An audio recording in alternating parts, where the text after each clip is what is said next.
So yes, welcome guys. So as you can see, I'm walking very fast because I'm a bit late for church. The experience is really good, and I know it's one of the fears of so many people. They are really wondering like, will I have the same church experience that I was having in Africa? So you shouldn't be scared, guys. So there's more to fear from within than from without. It's not the first time that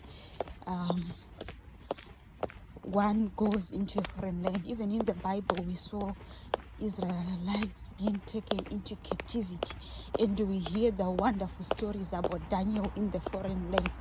So you should dare to be a Daniel. Verse 40, it says, Jesus said to her, "Did I not tell you that if you what? Believed, you would see the glory of God." The first half of John's Gospel is called the Book of Signs. It is a book of 7 miracles that Jesus performs, that John records. And he says at the end of the book that there were many other signs that Jesus did, that if they were recorded. So guys, so as you have seen, I've showed you a snapshot of what we were doing at church. I couldn't really share everything, otherwise you guys won't even be able to listen to the whole video. But one thing that I would like to assure you is the experience that you're actually having at church will actually remain the same. There might be some changes because sometimes parking here is very expensive, so you might see that instead of having the full hour day service, there might be shift where some people do in the morning, sometimes in the evening. Also, the cost of actually renting, if you are not using your own church, is very expensive.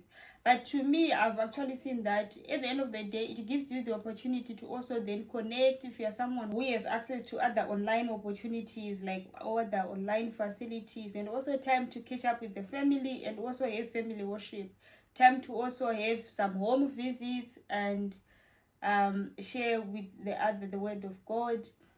So at the end of the day, it goes back to personal. Yes, it really goes back to personal.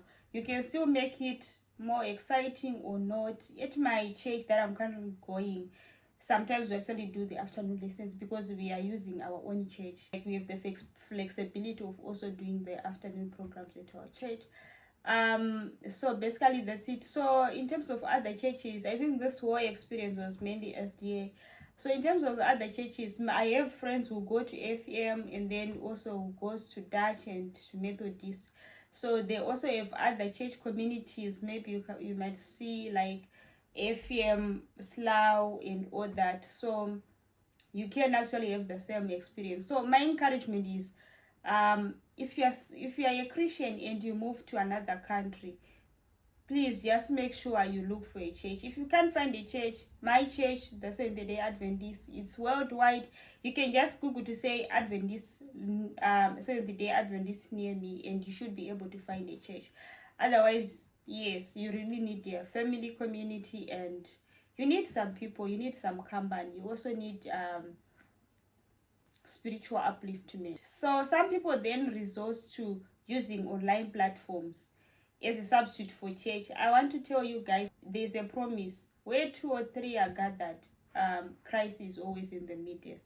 So it's good also to gather with others, and we should not forget the assembly,